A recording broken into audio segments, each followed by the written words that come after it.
Hey guys, Jarred here from Sound Centre, up in my favourite part of Sound Centre, the digital piano room.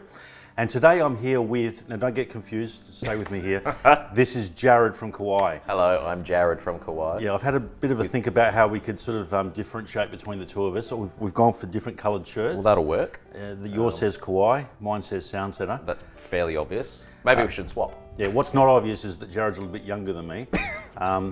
So we call him Jarred the Younger. But I like Jarred version 2, the new and improved version. That'll work. We'll go with that one. That's you, all right? Now No, I'm confused. Your version 2. Anyway, the two Jarreds. So we're here today to talk about the new to us here in Australia anyway, the CA48 and 58, which I just love. They were released a couple of months ago in Sydney. That's right, yep. And we're over there for that launch. Everyone was very excited, and we've done a little bit of a video about that. But we want to go into a bit more depth today as to why you, the customer, would buy one of these. You're sitting there looking at this video, why would I buy a Kawai CA48 or 58? Well, firstly, I want to say that they're in that price point that I think is a real sweet spot. Has probably fallen off the edge a little bit as far as popularity. So back not that many years ago, maybe 4, 5, 6 years ago, the average piano, digital piano, sold for around $3.5 grand. That's now come down to about $1,500 as far as numbers are concerned. And you've got a hugely popular model in that range, the KDP 110. Let's not talk about that. Why would you spend some more money? So the 48 Street sells for around $2.5 at the moment, $2,500, and the 58 here for about $3,000. Jarred, why would you personally spend some more money and buy one of these two pianos? Well, the main point of why we introduced these two particular models into our range here in Australia now is we as Kawai wanted to give the most authentic replication of an acoustic grand piano as we possibly could in our digital piano range. So the biggest difference that we have in this CA range versus some of our other more cheaper digital pianos is our key action. So what we've actually got in here, I'll hold it for you, Jarred. if the original Jarred could pull that up. Thank you, Jarred. Version 1. So what we've got here is our solid wood key action. Now this key action features in both the CA48 and the CA58. It's quite unheard of at this kind of a price point in a digital piano to have a solid wood key action. And what we've also done in terms of giving the most authentic feel as possible is we've made it a key action that's a proper seesaw pivot. So as we play the key at the front here, you've got the hammer mechanism being levered off the back of a key, just like it is, of course, on an acoustic grand piano. Typically at digital pianos at this price point, it's what's called a folded action, whereby the hammer mechanism is coming off the front of the key here rather than at the back of the key. So it's these little details that just give you a more authentic feel and extra control over your touch of your playing. So that's really the big part of where we went through these two digital pianos. Yeah, and for those of you that have seen videos that I've done before, you know that I've talked about, I'm a piano tuner technician. So for me to look at this key bed or this key action, it is authentic. This is what comes out of a piano. And when you compare it to every other manufacturer of pianos, digital pianos I should say, in this price range, and in fact quite a bit above this price range, nothing has this key stick in it. This is as close as you can possibly get to the real thing. And that's what I love about it. It really, and take this away and actually play the pianos. Well, I can't ask you because I know what you'll say, but trust me when I tell you, it is very, very authentic. The most authentic thing by far in the price range.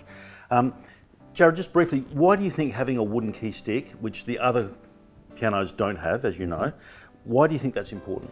Look, it's important, of course. Acoustic pianos use wooden keys, so it's a part of just bringing all that authenticity into a digital piano. But why using a wooden material is important.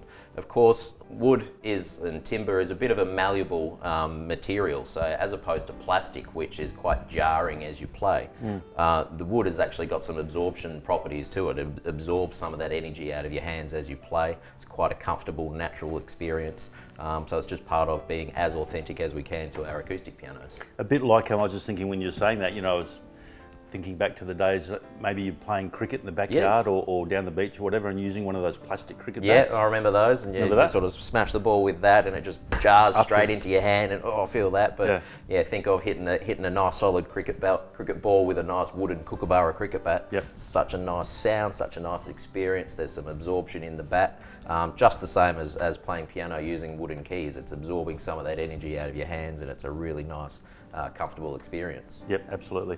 So for me, an absolute winner, and nothing like it. for literally thousands of dollars above this price point. So $2,500 at the moment, $3,000 at the moment as far as a go price, they're discounted prices, just nothing close to it. Hey Jarred, so that's the action. That's that alone is a reason I would buy these in this price range over anything else.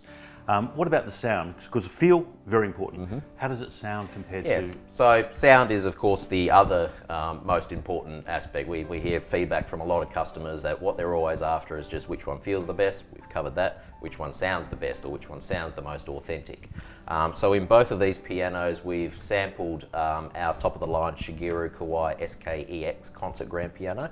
Now that's the one that's used in concert competitions around the world. Absolutely, yeah. And is actually being chosen by some of the best pianists in the world. Quite regularly, in fact. Some of the best, some of the most well-known piano competitions, the winners. In fact, there was a Hamamatsu piano competition just recently. The winner of that was playing and chose to play our Shigeru Kawai SKE. So these pianists, by the way, can choose whichever piano they want, the Steinway D, the Yamaha, the Kawai, the Faziola, whatever, and on it goes. Absolutely. And they chose, and this happens, like you say, regularly. Yeah, all the time. So that's the piano that we've got inside both of these here. So when you play the 48, you play the 58, you've got that same sound profile out of our top of the line 9-foot concert grand piano that's chosen regularly. Starting from the right point. Absolutely. In terms of how that sound is delivered, that's of course going to be reliant upon the speaker system. So the CA48 has a nice big 40-watt speaker system, which even at this price point is quite a large system. Going up to the 58, it increases to a 100-watt speaker system with some extra speakers in here as well. Quite often customers, they're after a digital piano because you want to be, keeping the volume under control maybe. That's one of the key advantages of a digital piano versus an acoustic piano. So why would a bigger speaker system be important? And it's not necessarily always about being louder or being able to, throw it off and upset the neighbours next door because you're thumping on your piano all day long.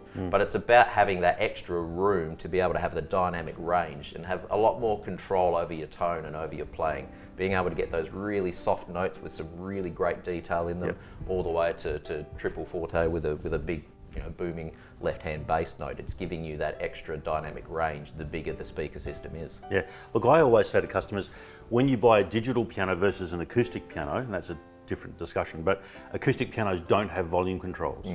Digital pianos do. And it's amazing in this showroom, the first thing most people do is they walk in and they look around and they're all a bit nervous who's watching me, and they turn the volume control down and they start testing out the piano. Trust me people, it doesn't work, don't do it. Turn the volume control up to, somewhere between 80 to 90%. Now I've never sat down, I'm sure you have, many times in Japan with the technicians that design these pianos, the architects, and I would imagine that is the sweet spot. So if it was me, I'd weld, I would put a spot weld on the volume control. I'll take that back to Japan, I'll organise it. Well, because you play piano softly with your fingers, not with a volume control. Absolutely, yeah. And so, anyway, good digital pianos, 100 watts, 200 watts, 40 watts, it doesn't matter what the speakers are. How does it sound when you've got it in that sweet spot and you're trying to play triple pianissimo and mezzo forte and forte and triple forte? When you're playing through the range of dynamics, how does it respond?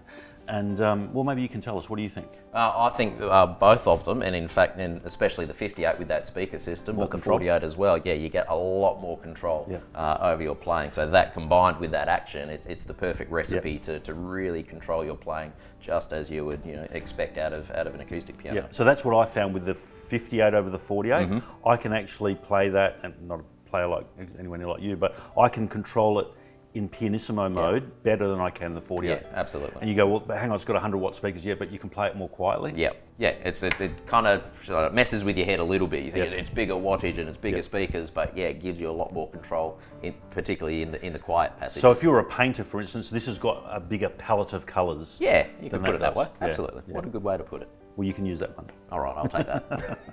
We're learning from each other. But I really do love these two pianos. Anything else we want to talk about them?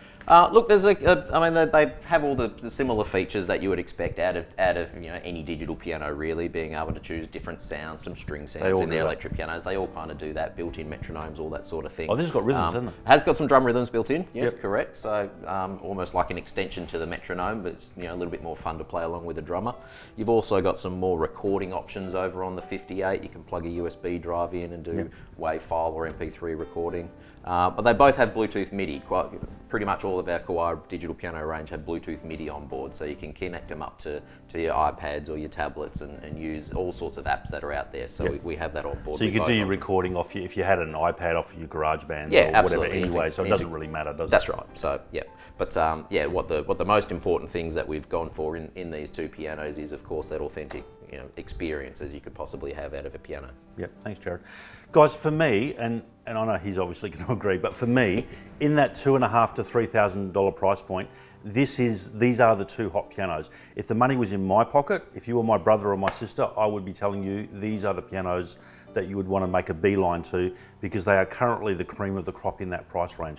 They come with great adjustable piano benches, colour choices, black or ebony. Black or rosewood. Black or rosewood. Correct. Black. That's the 58. That's black or 58, rosewood. Yeah. correct. 48. 48, black rosewood, and a new finish we've introduced into Australia as well, the white maple. We are waiting for ours to come into stock. Yeah, should be in very soon. Actually. So it's not white, it's like a bone white. Isn't it? Yeah, it looks really nice. Really nice, modern kind of finish. Nothing else that I've seen like it. Nothing else out with it. Yeah, so that's really modern. That's great. Yeah. Warranty? 5-year warranty. As good as it gets. Yeah. Guys, that's about it. There's really, videos are one thing to, we can talk about things which we have. The next thing is you need to put your ears to this, not on a video, although we will do videos about the sounds coming up very shortly, and there's other ones out there anyway. But you really need to come in to store, you need to feel it for yourself, you need to hear it for yourself, and we're here at Sound Centre to take you through that process. So Jarred, thank you so much, my friend. You're welcome, Jarred. Always good to see you. You too, Jarred. And I can't wait to talk to you again soon about your wonderful products. Thank you. Cheers. Bye.